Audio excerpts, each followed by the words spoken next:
गांव में रहने वाला एक धोबी के पास उद्धतम नाम का एक गधा था। धोबी गधे से काम तो दिन भर कर लेता, किंतु खाने को कुछ नहीं देता था। हाँ, रात्रि के पहर वह उसे खुला अवश्य छोड़ देता था ताकि इधर उधर घूमकर वह कुछ खा सके।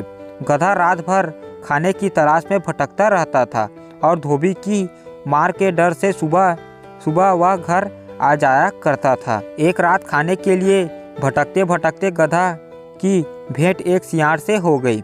सियार ने उस गधे से पूछा, मित्र, इतनी रात गए कहाँ भटक रहे हो?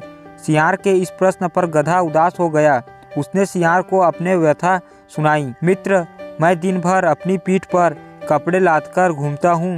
दिन भर की मेहनत के बाद भी धोबी मुझे खाने को कुछ नहीं देता, इसलिए मैं रात में खाने की तलाश में निकलता हूँ। आज मेरी किस्मत खराब है, मुझे खाने को कुछ नहीं नसीब हुआ। मैं इस जीवन से तंग आ चुका हूँ। गधे की व्यथा सुनकर सियार को तरस आने लगा। वह उसे सब्जियाँ के एक खेत में ले गया। ढेर सारी सब्जियाँ देख गधा बहुत खुश हुआ।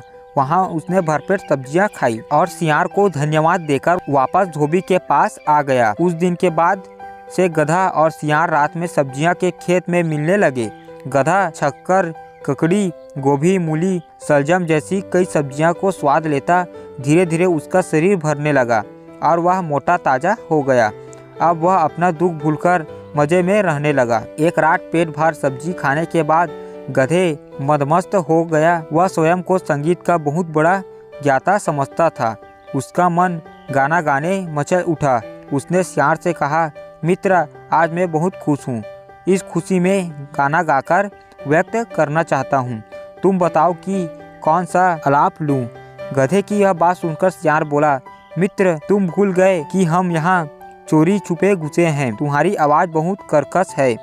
यह आवाज़ खेत के रखवाले ने सुन ली और वह यहाँ आ गया तो हमारी खैर नहीं, बेमौत मारे जाएंगे। मेरी बात मानो, यहाँ से चलो। गधे को सियार की बात बुरी लग गई। वह मुँह उठाकर बोला, तुम जंगल में रहने वाले जंगली हो, तुम्हें संगीत का क्या ज्ञान? मैं संगीत के सातों सुरों का ज्ञाता हूँ। तुम अपनी अज्ञानी मेरी आवाज़ को कर्कश कैसे कह सकते हो? मैं अभी सिद्ध करता हूँ कि मेरी आवाज़ कितनी मधुर है। सियार समझ गया गधे को समझाना असंभव है। वह बोला, मुझे क्षमा कर दो मित्र, मैं तुम्हारे संगीत को, ज्ञान को समझ नहीं पाया।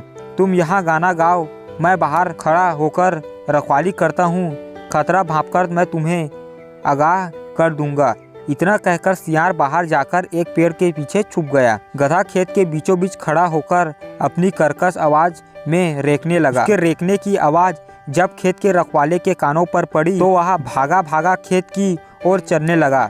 सियार ने जब उसे खेत की ओर जाते देखा तो गधे को चेताने का प्रयास किया, लेकिन रेंकने में मस्त गधे ने उस ओर ध्यान नहीं दिया। सियार क्या करता, वह अपनी जान बचाकर वहां से भाग गया। इधर खेत के रखवाले ने जब गधे को अपने खेत में रेंकते हुए देखा तो उसे दबोचकर उसकी जमकर सुनाई की।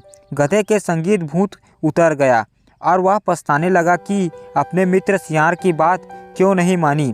सीख, अपने अभिमान में मित्र के उचित परामर्श को न मानना संकट को बुलावा देना है।